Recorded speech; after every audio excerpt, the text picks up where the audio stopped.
Topologías de red. La topología de una red es la forma que tiene de estructurarse. Hay diferentes formas y se pueden hacer muchas combinaciones, pero explicaremos las más usuales. En bus. Se utiliza un cable como conductor para todos los ordenadores de la red. Dicho cable tiene unas resistencias en sus extremos que actúan como topes. Los ordenadores se conectan directamente a ese cable y debido a esto, si el cable conductor se rompe en algún punto de su recorrido, la red quedará inutilizada. En anillo. Se trata de un cable cerrado en forma de anillo al que se conectan los ordenadores.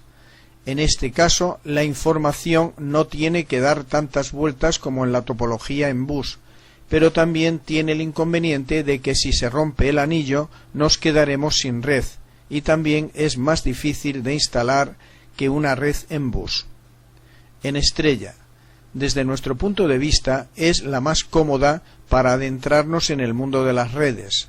En este caso sí hace falta un concentrador, un hub o un switch. Los ordenadores se conectan directamente al concentrador, hub o switch, formando una estrella. Llamaremos topología en estrella pasiva si utilizamos un hub y activa si utilizamos un switch o un servidor encargado de controlar la red.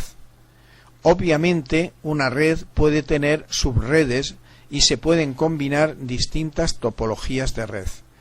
Aparte de estas tres topologías que hemos visto, que son las más usuales, hay combinaciones entre topologías para mejorar sus características. Por ejemplo, se puede hacer una combinación de anillo-estrella para evitar que nos quedemos sin red si se rompe el cable que hace el anillo.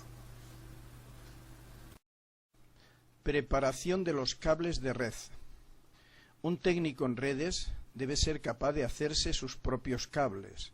Para esto se necesita una herramienta llamada crimpadora que ayuda mucho en la construcción de estos cables, ya que es capaz de cortar, pelar y asentar las cuchillas de nuestro conector RJ45 al cable.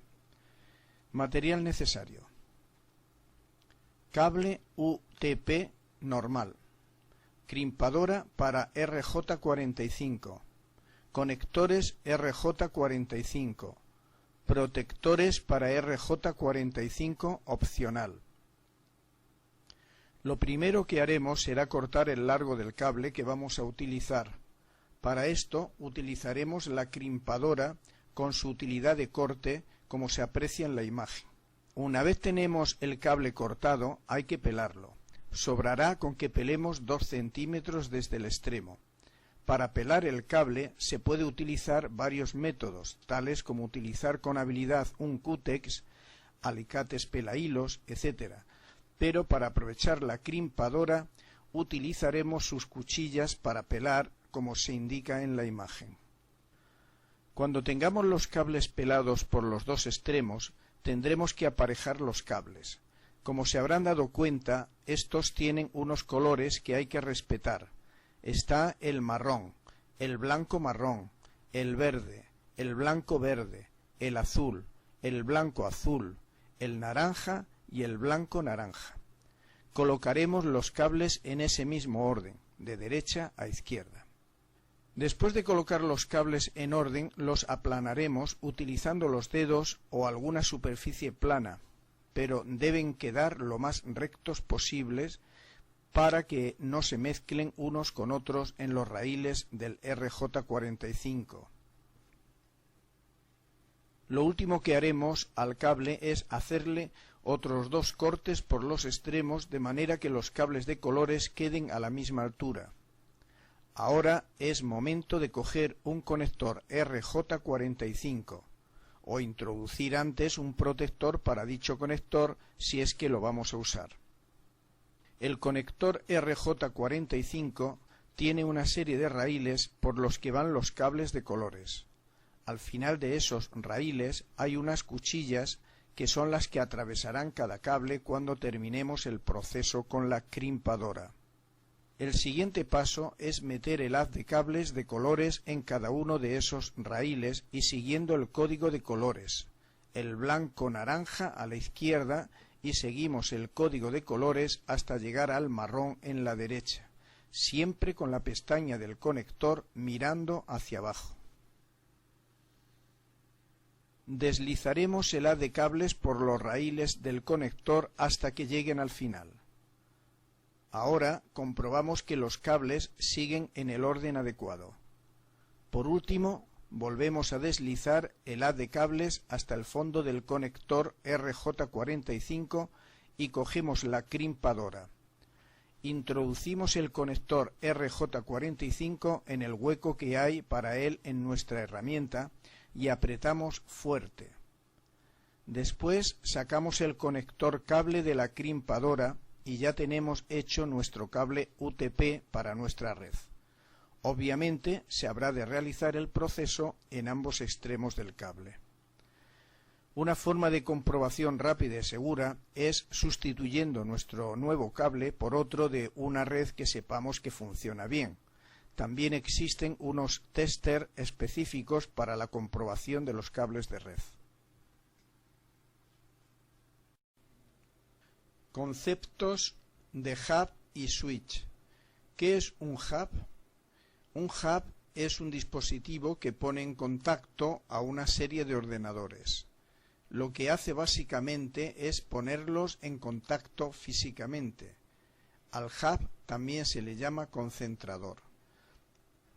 Estos dispositivos son baratos y fáciles de instalar, pero hoy día están siendo reemplazados por los switch debido a las ventajas de estos últimos.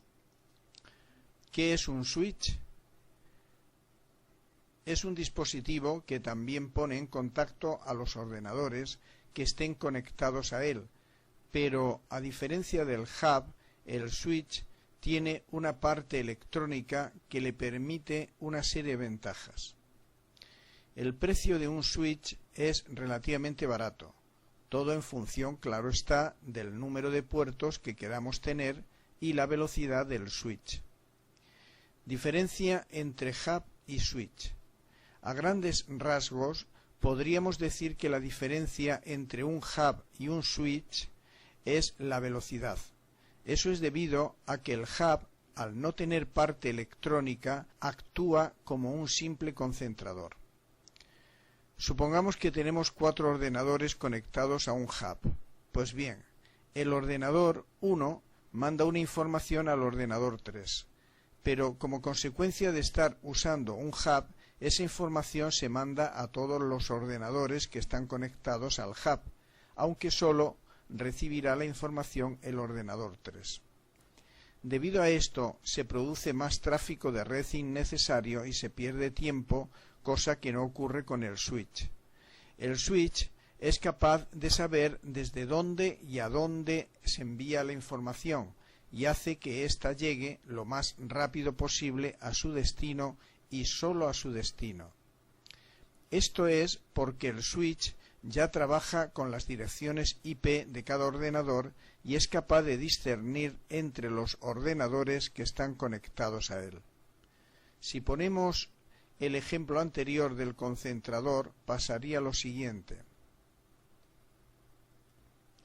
Tenemos 4 ordenadores conectados a un switch. El ordenador 1 envía una información al ordenador 3. Y el switch se encarga de llevar esa información directamente al ordenador 3 sin que le llegue a los demás ordenadores. La capacidad del switch de discernir entre ordenadores es una ventaja también para la seguridad. Ya veremos más adelante el porqué.